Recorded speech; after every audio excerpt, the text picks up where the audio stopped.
Alright, are we live here? Looks like we are. Welcome to another installment of, let's call it Uke Wednesdays. Summit Studios presents Ukulele Wednesdays. Seems to be working. Just came up with the title. Let's roll with that one today. Glad you're here. Thanks for tuning in and checking out another one of these classes. Summit Studios is closed this week as a business as far as administering lessons, just because we were trying to coordinate with the school systems week off before all of this stuff happened. So we're off for teaching lessons this week, but I decided I wanted to keep this lesson going this week because you guys have been tuning in and we're kind of building a rapport together, so that's pretty cool. I can see some people are tuning in now, which is great. Stacy, good to see you. Thanks for tuning in, loving what we got going on. Hello. If you checked the Summit Studios page, you should have seen the song for today. We posted a chart for Somewhere Over the Rainbow by or Israel Kamakawi. I can't pronounce it. He has a very long name. I can't pronounce it, and I've seen online that, and on some of his album covers, they just call him Is. So, is the name that I'm using. When you look at the charts, the IZ that you see in the front of that song title, that's the artist that they're working with. So anyways, before we get into any of the playing stuff, again, I just want to remind you that this is a free class that Summit Studios is offering during these tricky, weird times. We just want to keep music in your life and keep you engaged as musicians. For those of you who are picking up the instrument for the first time, this is a great way to kind of cultivate some of the basic skills. And for those of you who are already ukulele players, maybe this is a cool way just to check out some new tunes and maybe pick up some information you didn't know. But as far as the class, it's a free thing. It's not anything we're charging for. It's something we're doing because we love music and we love the community that we're involved with. But should you feel generous in any sort of way, like you're getting a value that you want to contribute to, we ask that in lieu of those payments, you might contact our friends at MAC Charities, the Manchester Area Conference of Churches, excellent local resource. They provide food, clothing, advocacy, and outreach for unmet basic needs of the people in our community. We have a link in our Facebook, so check that out and see if you want to get involved that way. And of course, I know this week we're closed as Summit Studios, but should you be interested in lessons if you're not already enrolled and you're just getting familiar with Summit Studios, please reach out, get involved with us. We teach any instrument you can think of for the most part. We have really highly skilled teachers who just do an excellent job of doing so. Even in these times, we're doing really great digital content, really great internet-based, media-based connections with students who are really loving what we're doing. So should you be interested in that, our number is 860-645-1502, or you can check us out on Facebook or at our summitstudios.org page. Whole bunch of ways to get connected. Just Google Summit Studios and you'll find a way to contact us. Okay, so ukulele lesson. This is the instrument we're playing today, this 4-string wonder right here. Very small and tiny, but very cool. Again, this is the third week we've done this. I've kind of filled in some basic information about what the instrument is and how to tune it and all that sort of stuff. But each week I'm just going to give you a reminder before we start playing. Let's give this guy a tune. Let's tune it up. There's a lot of different ways to tune your instrument, but you can use whatever method you have. I like to use headstock tuners. I think they're great. They affix to the top of your headstock and you turn them on, and basically my battery is basically dead here, but you can hit the note and it tells you how close or far you are. You can see I'm in tune, but if I wasn't, it'd be a little low. So I just get it in tune. And if you don't know, from string number 1, which is the one furthest from your face, to the top, it's string 1, 2, 3, and 4, and you're looking for an A note, an E note, a C note, and a G note. So those are the notes you want to get to. I should be mostly in tune, although I'm going to double check really quickly just so I can be as in tune as I can be, and maybe you guys can take a moment to do the same. My C note was a little flat. Good enough, we'll take it. All right, So you should be in tune. If not, take this moment to tune. You'll get there by the time I'm describing what's happening. So the last few weeks I've been picking pretty obvious, on-the-nose, upbeat songs in title and nature and in lyric. And I kind of kept in suit with that this week. We're doing Somewhere Over the Rainbow by Is. Again, I'm going to keep saying the name Is because the other name is just way too complicated to pronounce. If anybody knows how to pronounce it, feel free to chime in. I just can't do it.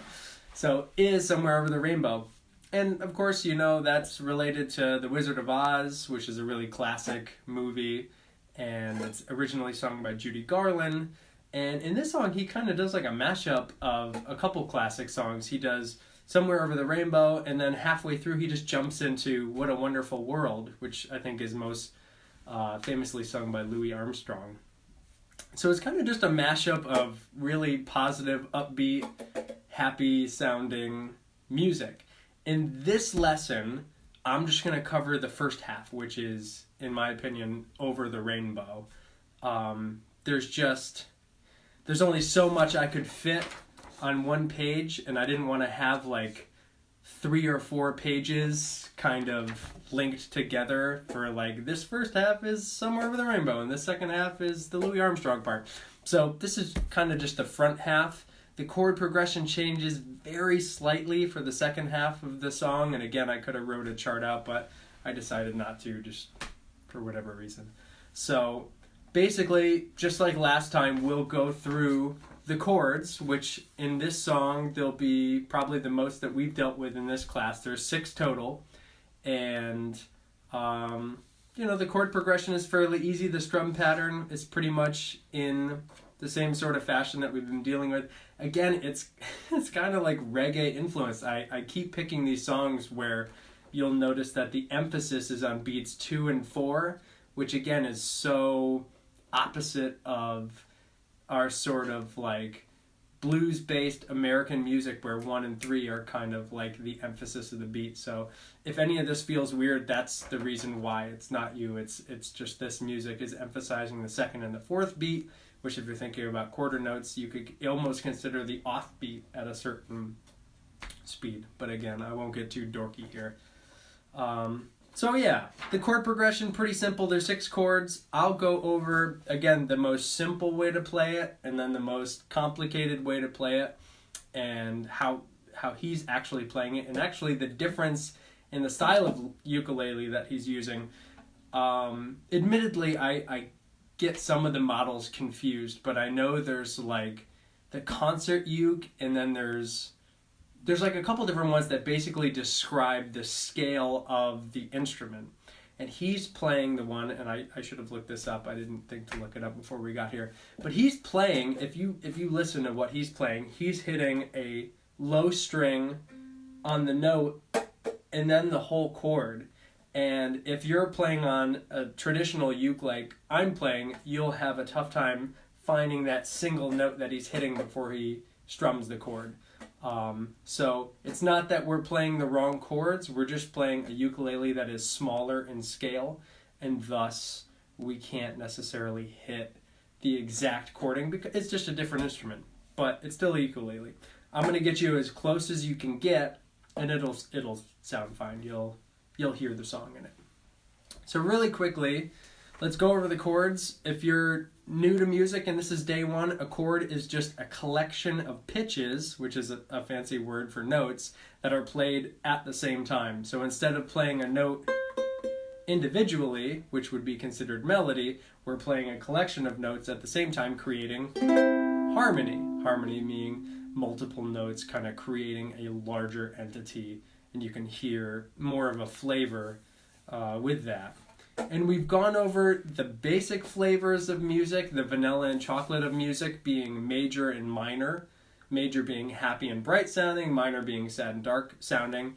And in this song, we'll be dealing with mostly major and minor chords, but there is one, what we call sus chord, and I'll explain what that is. And then there's a 7th chord, which I'll explain what that is as well.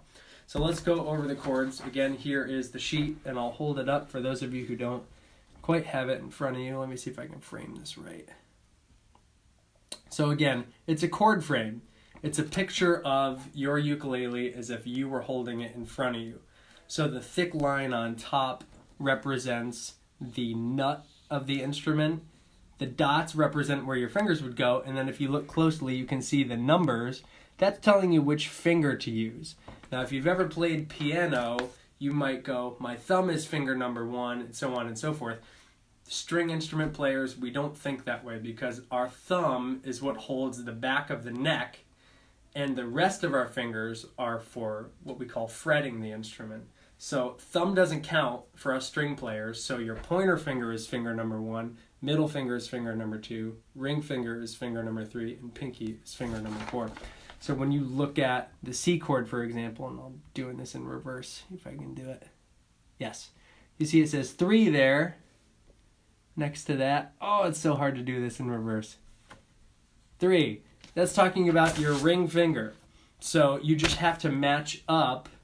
Okay, right? It's on the 3rd fret down, and it's on the top string. So you just go, okay, C chord is on the 1st string. I have my ring finger on the 3rd fret. All the other notes you're seeing, if you look up closely, are zeros. And those are just, those little O's over there are representing open strings, which are strings that are hit, but you don't need any fingers to fret in the left hand. So we have 3 open strings followed by the 3rd fret of the 1st string. For those of you who are beginners, welcome to ukulele's most popular chord. For those of you who aren't, you're like, oh my god, another C chord. I can barely contain myself. I get it. So the information will fall where it will fall for the audience here. And a lot of people are tuning in. Rachel Love, good to see you. Emma Gems here. A lot of cool people are tuning in. Thanks for hanging out with me during this. It's a lot of fun. So yeah, we want to get acquainted with the chords. Chord number 1 is the C chord. Chord number 2, a little more complex here, is the G chord. Chord number 3 is the A minor chord, easier. Chord number 3 is the F chord. 4 is the F chord. 5 is F sus4, and I promise I'll go over what all that means. And then the 6th chord is E7. Not particularly in that order, but for the most part, they kind of fall in that order. So again, when you see a chord name that is just a letter name, that means you're dealing with a major chord, a chord that in its quality is creating a major style harmony. Again, happy, bright sounding. So our C chord, our G chord, our F chord are all just major in quality. They're going to sound happy, bright, and cool. We have one chord that should sound darker in tone. It's the A minor. It's the one with the small m next to it. So anytime you're reading a chart, whether it be here or online or wherever you're looking, and you see a letter name with a small m next to it, that's a minor chord. The small m stands for minor. And it should sound a little darker. It's on a uke, so maybe, not as dark and depressing, but it's still dark sounding in nature based on the harmony that it is. So very quickly, I'll get just a little bit nerdy for those of you who want to know about what a sus chord is. And that's how you pronounce it, S-U-S, sus. It's actually a shortened, an abbreviated way of saying suspended or suspension.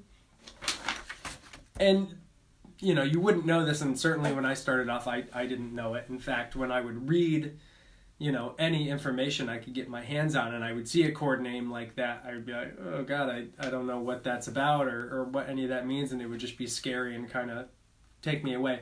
But basically, and I try to tell all my students about this, whether you're playing a scale or a chord, it's just a collection of notes. It's kind of like cooking a little bit, whether you eat a piece of chicken and then eat some spaghetti sauce and then eat some cheese, or you throw all of those together and make some sort of Italian dish, it's all the same sort of ingredients, right? So when you're looking for creating the harmony of a chord, like let's say F, for example, it's a major chord. You might not know this, but you just need 3 ingredients. You need the root of the chord, you need the major third of that chord, and you need a perfect fifth. If this all sounds like insanity to you, just don't worry, I'll be done in a sec. But basically, in order to achieve what we call a suspension, you need to take that middle ingredient, not the root, not the perfect fifth, but the major third, and by suspending, we are either lowering it to the 2nd degree of that particular key or raising it to the 4th degree. And in this case, because it's a sus4, we're taking the major third in the key of F and we're raising it up to a perfect 4th. So now the ingredient becomes the root, the perfect 4th, or the suspended 4th, and the perfect 5th. And the way we do that, you'll see it here. If this is our F chord, my index is currently playing the major third. I'm going to suspend that major third and raise it up to the perfect 4th. And that's how we achieve the F sus4.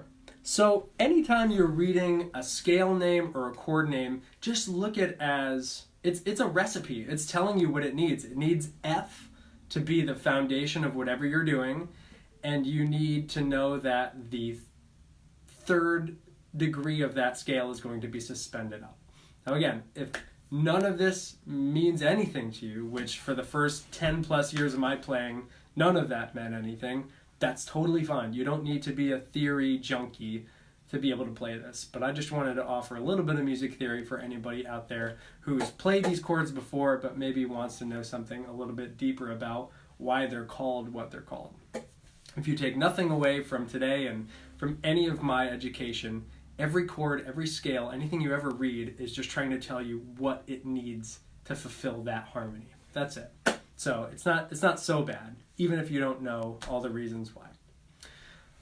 Okay, enough dorky stuff. Let's get into the tune. So again, I'll show you one more time the list of chords.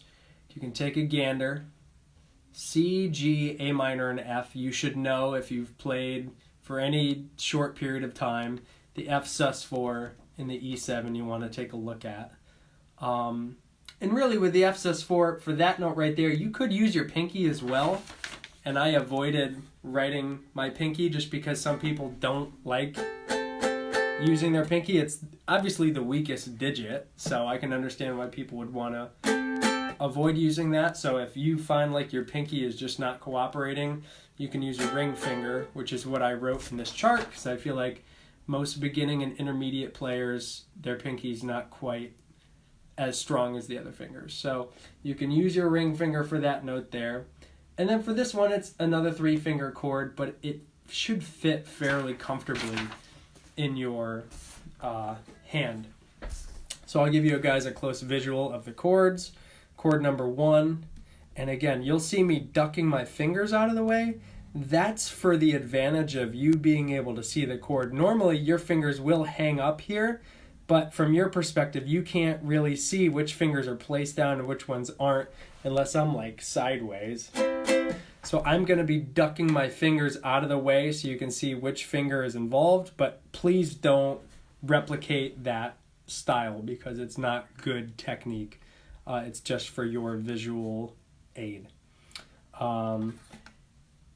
Dana, Kristen, everybody, thanks for tuning in. Thanks for checking it out. Let's go deeper in here. So C chord, you should know this. I'm gifted on the ukulele. That's funny. Oh boy. C chord is that one. Very simple. Your ring finger, always keep your fingers craned. You don't want them flattening out. You want them, I call it rainbowing your fingers. You want to have an arch that you can perceive. Again, my thumb is back here, keeping the pressure, the counter pressure. The G chord, little trickier. It's 3 fingers. I always call it the sideways triangle. I think about my index and my middle as the flat part and the ring finger as the apex of the triangle, and it's sideways, obviously. I'm a visual guy, so I think that way. A minor, super easy. Your middle finger is going to come up to the 2nd fret of the string closest to your face. Everything else is open. And then very conveniently, F is the same thing. You're just going to add your index finger to the first fret of the second string. That's that guy. Remember the F sus4, we're just going to get rid of, or really replace this note. Now, a little trick I'll give you, if you look in the chart, you're going to see F sus4, and then right after that, F. You could leave your index on, just add your ring finger, and then when you're ready to switch, all you have to do is lift it off, instead of ultimately replacing and then having to coordinate 2 fingers switching. You can just add one, just like that. And lastly, the E7 is going to be index on fret 1 of the string closest to your face, middle, open string on this string, and then ring finger. One of my favorite sounding chords.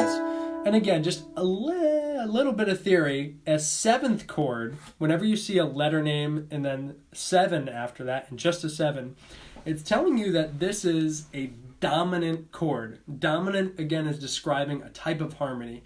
And to get a little geeky, it's saying, I need a major chord, and then I want to add what's called the flat 7. You want to take the 7th scale degree, lower it back a half step, so it's a major chord plus a flat 7, and it gives you what we call a dominant harmony. Really used a lot in blues and jazz, but also pop and folk music too. Obviously, we're seeing it here. It has a little bit of different flavor. It's happy in nature, but not quite major. It's a little more playful is the way I think about it. So this is an E7 chord here that we're playing. So C, G, A minor, F, F sus4, and E7. Again, not in that particular order, but that's the chords in the song. So let's get into the actual parts of the song. And in the intro, there is a basic chord progression. It's 2, 4, 6, 8, 10 measures long. And then you'll notice right around here, there's what we call a double bar line. The reason I put that there is that's the part in the song in which he's going into the next cycle of the chord progression, and he starts vocalizing, doing these ooh noises. Now, I wrote the lyrics under some of this, but I didn't want to write all the oohs because it's kind of weird to write it out and figure it out. And I'm not going to go too far into demonstrating, that vocalization. You can take a stab at it if you want at home, but it's just him kind of vocalizing in a vocalist way without singing actual words. So I didn't write that in there, but that's what's happening right after the double bar line. So this is, again, just showing you the part of the progression that you would play in the ukulele. And then you get down to what is the repeat sign, which is right there, and that is what we're calling the verse. And there's quite a few verses. There's a second page that we attached with all the lyrics and has 4 different verses. So during each verse, you'll be playing the progression inside the repeat signs. And again, at the bottom of the sheet, for those of you who don't know, I kind of explained what a repeat sign is, what it looks like, and and how it goes. Basically, you get to this point, and when you're done, you go back to the other one, and you just repeat. So you're just going to be doing that over and over, and that's how that stuff works. So for the verses, which is where the lyrics are happening, we'll be playing inside those 2 sections. But the intro is outlined here, and I'll go over it really quickly. On the bottom of this page, I outline the most simple ways to play the chord progression, and the one always to the left, it might be your screen right, but if you're holding the sheet, it's your left, is going to be the easy way. And you'll notice I have these dotted arrows. These are representing movements of your hand that are happening, but you're not striking the strings. And this is so important to being a good rhythm player, whether you're a guitar player or a uke player or any sort of player of a stringed instrument. You want to move your attack hand, which is the hand that's hitting the strings, in a pendulum style fashion all the time. You don't want to have choppy, broken movements. So in order to get that, we're going to be hitting on beats 2 and 4, but you need to miss beats 1 and 3 to keep this sort of pendulum thing going.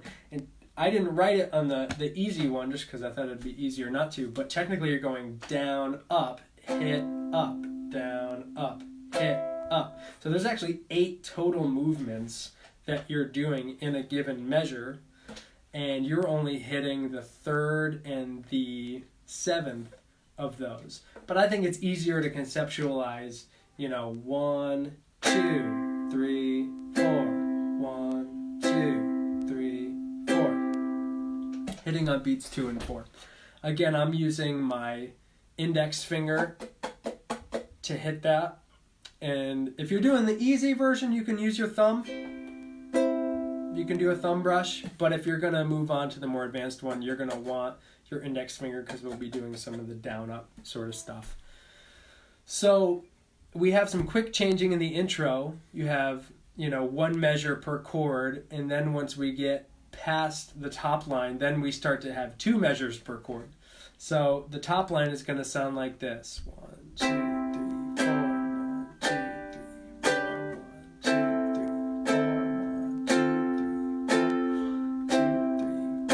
1, 2,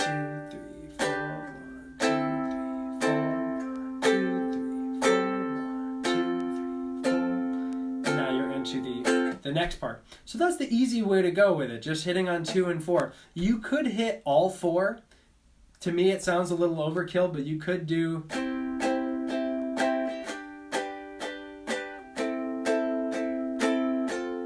that works. It's just a lot compared to the style. You'll get more of a reggae feel, in my opinion, if you hit just on beat 2 and 4. But you're welcome to hit all 4 if you're somebody who's like, I see those 4 slashes and I just want to hit them all so I can keep my place. That's totally fine. For those of you who are looking for something a little more complicated, I wrote the second progression, which has beat 1 fully missed, so it's a miss on the down up for beat 1, a hit on the down up for beat 2. You miss the down of beat 3, but you catch up, down, up into the next one.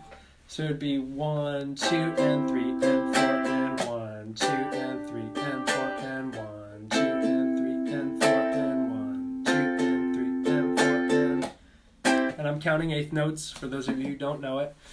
And I'm making it look really easy. It's okay if that's a struggle. But you notice my hand is just never stops. It never ever will stop. 1, 2, and 3, and 4, and 1, 2, and 3, and 4, and 1, 3, and 4, and it's really nice because beat 1 is missed, so that gives you time to change the chord, which is what you'll all be doing if you're playing slowly. 1, 2, and 3, and 4, and switch, and 2, and 3, and 4, and... In fact, you'll see me even kind of doing what we call dampening or resting, kind of using my hands to stop the strings from ringing. That gives you that little moment. 2, and 3, and 4, and rest, and 2, and 3, and 4, and 2. But it might sound a little broken that way, so you could try to let it ring. 1, 2, and 3, and 4, and 2.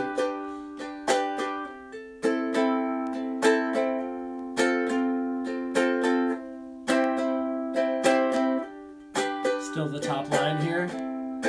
F sus4, F.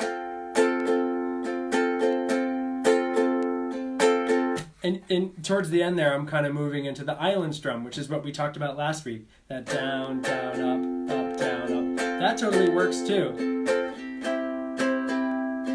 You can totally use the island strum. In fact, pretty much every example we're going to go into, the island strum typically works. So that's great. That's down, down, up, down, up. Again, never stopping the hand. So the verse, we'll finish up talking about the verse here. Again, you're hanging on for 2 measures per chord. And it's somewhere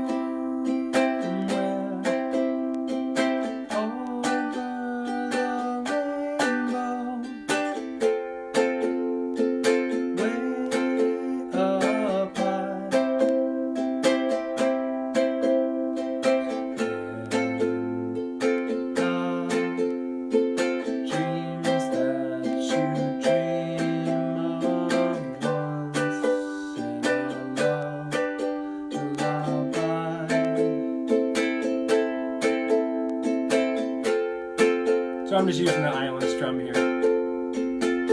One of the things I kind of messed up when I wrote this is when he's saying the lyrics, let me get out of the way up high. He really says way up and then high happens over here. I kind of screwed that up, but if you listen to the song, you can hear it and you'll fill in the gap. So what happens at the end of that is when you hit the repeat sign, you just go back to the other repeat sign and then you look at the lyric sheet, and I'll pull that up here. And then you just sing the next verse. And so verse 2, you just kind of do the same sort of thing. You'd be like, somewhere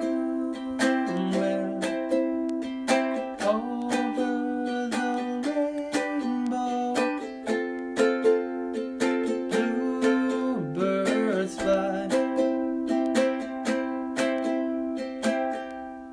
And the dreams that you dream of, dreams really do come true.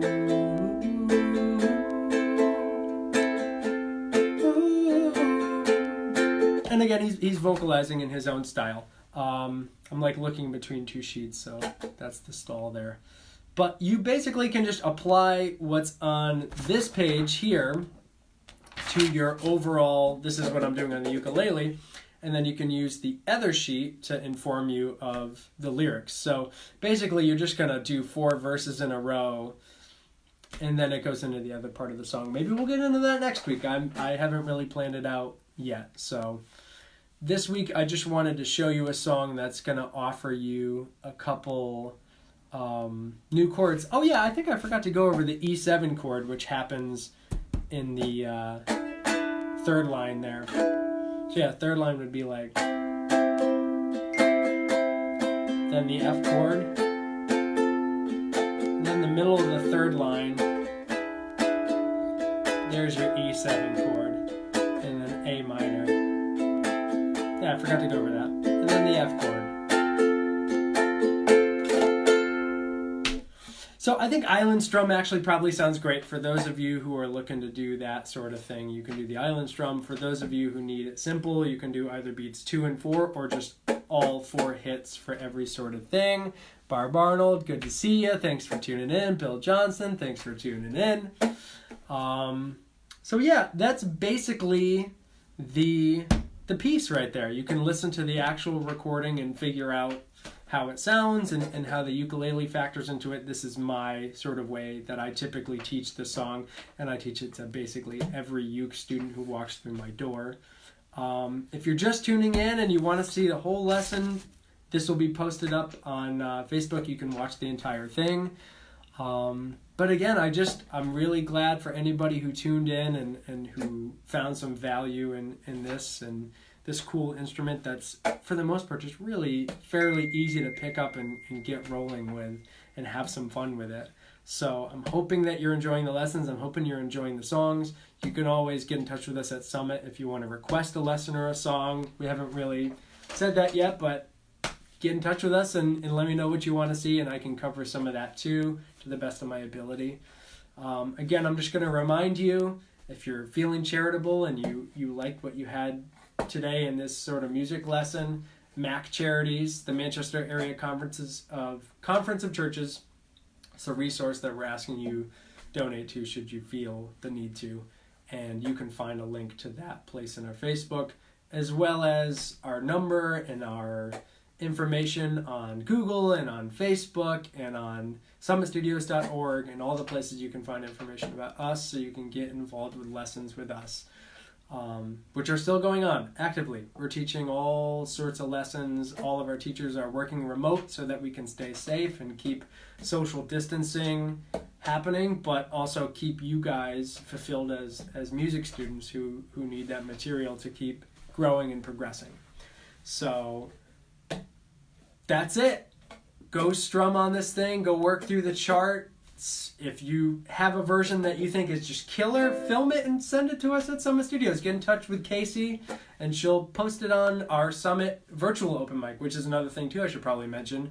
We're doing the virtual open mic, which is just you guys filming yourselves doing your sort of best work, and then we highlight it on our Facebook page just to show everybody else the sort of progress that our students are making. So if you're interested in that, get in touch with Casey. I think you know who that is and how to get in touch with her.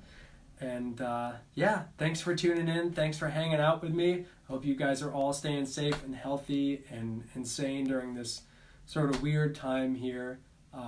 We're all going to get through it, and hopefully this ukulele lesson is just one of those little bright, positive things in your day that helps you feel normal and happy and good. So I'm happy to be the conduit for that. I'm really glad for everybody who tuned in and who's hanging out. And do it next week. It'll be same time, Wednesday, 7 o'clock. Thanks for hanging out. Love you guys. Catch you on the next one.